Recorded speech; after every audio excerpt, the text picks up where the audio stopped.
market today, it's turning into a really interesting market. And I think at this time, a lot of people want clarity as to what is going on the market. If you're thinking about buying and selling, I want to talk a little bit about statistics and what the data is showing in real estate. Um, so, first of all, I think during COVID, it was extremely limited inventory and interest rates were really low. And then everything started to shift right around March timeframe. That's when interest rates were hiking to the point that it really kind of pumped the brakes and sales started to slow.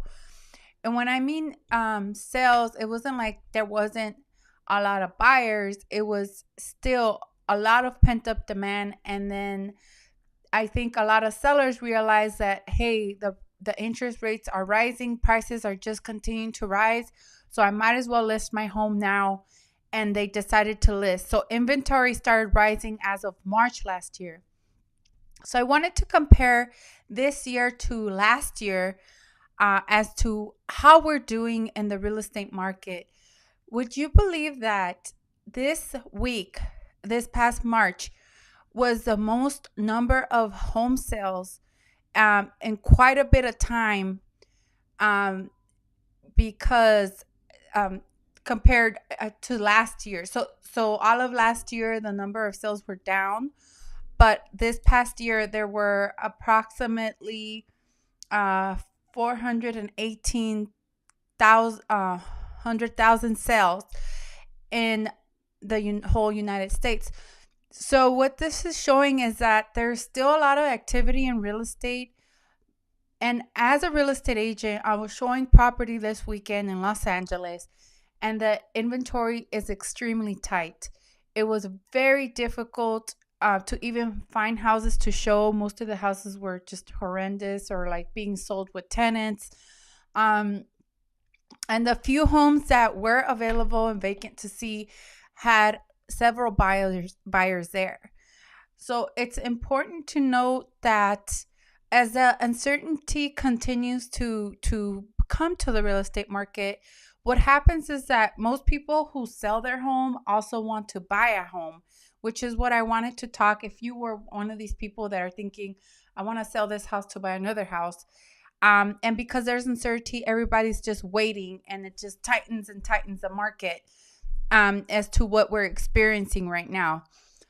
So the market is picking up, which is expected as we approach spring, because usually winter is the least number of sales year over year. Just it's kind of like a seasonal thing.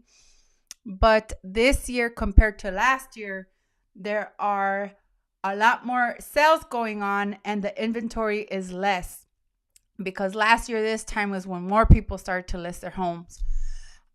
So as the rates rise, as you know, the rates have been rising.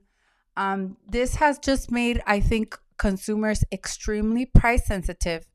And if a home is not listed properly, it will sit there. There usually are price reductions, and either the seller decides to just cancel and it goes into an expired, or they lower the price and actually sell.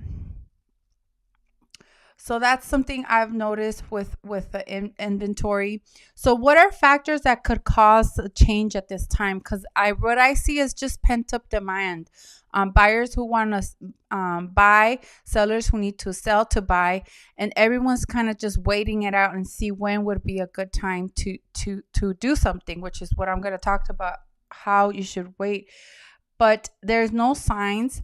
I personally look at, the CPI reports and the Federal Reserve announcements to see what is going to dictate the next shift in the market.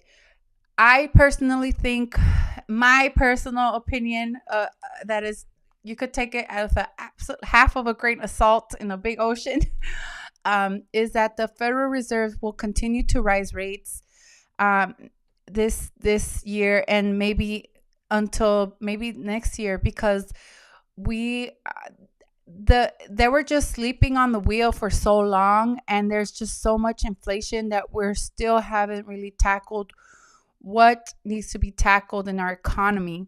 Money was just printed so much and it really has devalued. And to that point, I think the Federal Reserve wants to see more changes in the economy. So maybe that means more layoffs. Um, a lot of people are waiting and waiting for a burst of housing inventory to come out of somewhere. I personally have not seen that in Southern California. I heard of other places having a lot of short sales and things like that. Um, Delaware is having a lot of that. Places in the Midwest, places where the counties don't necessarily develop a general plan, and houses are just built and built without a big general plan. But it's important to note that in California, land is a scarce resource for us. There's not a lot of places to build. We're already building at places where we shouldn't really be building, up in the mountains, which is where, like for us in Ventura, we've experienced so many fires.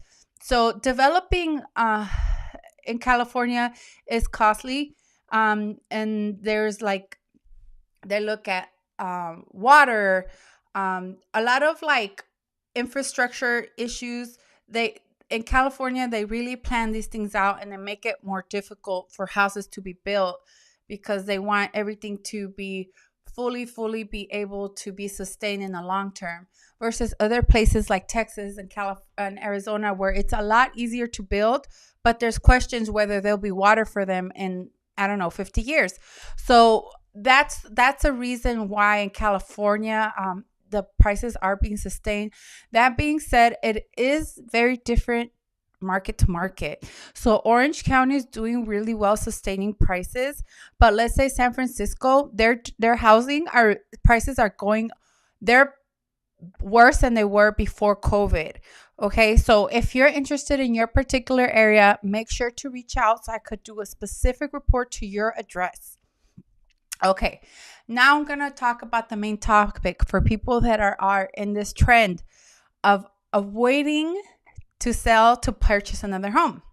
Okay, so if you're on this boat, I have a few people, and there's two things I recommend. You could either list your home and put it on the market, or you can get ready, get pre-approved, take the pictures, know what you want, so that when you do find the perfect home, you can go ahead and buy it.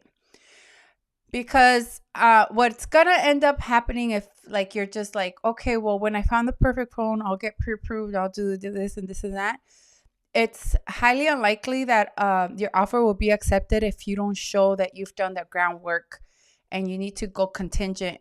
That's what it's called, contingent, to sell and buy. But if you do find the perfect home right away, and you have done all the legwork up front, we have a pre-approval letter, we've done the pictures, and we have everything ready, it'll be a lot easier to get your offer accepted, and you won't miss out on your dream home.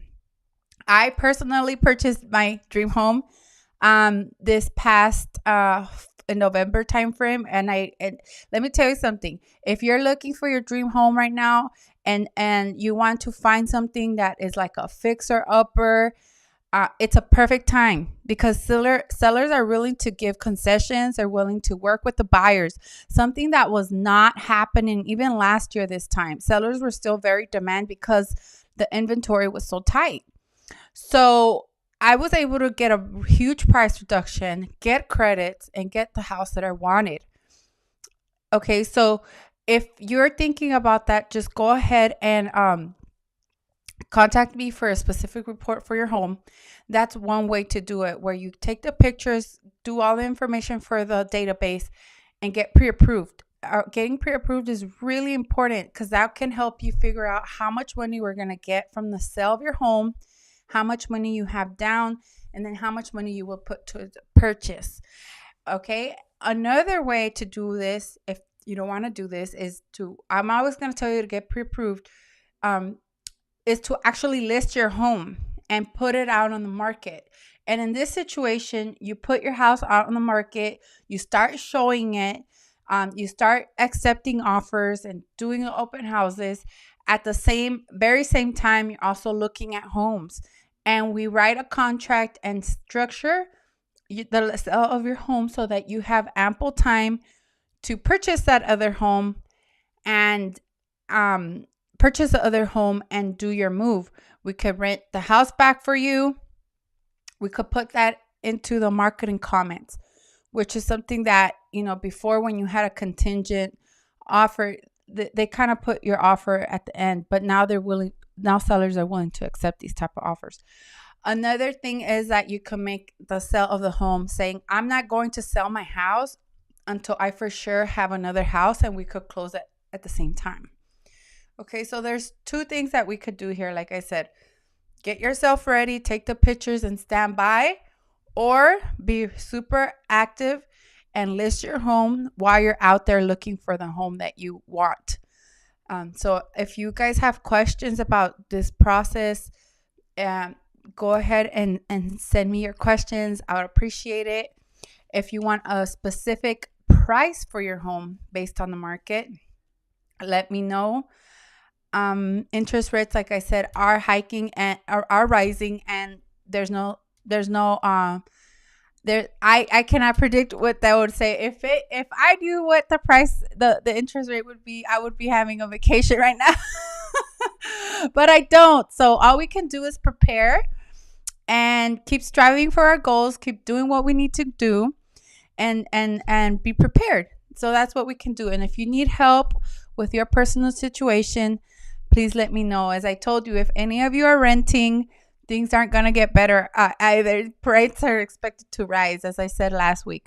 So I'm here for you. If you have any questions, please feel free to reach out. And I wish you all a blessed day and a blessed week. Bye-bye.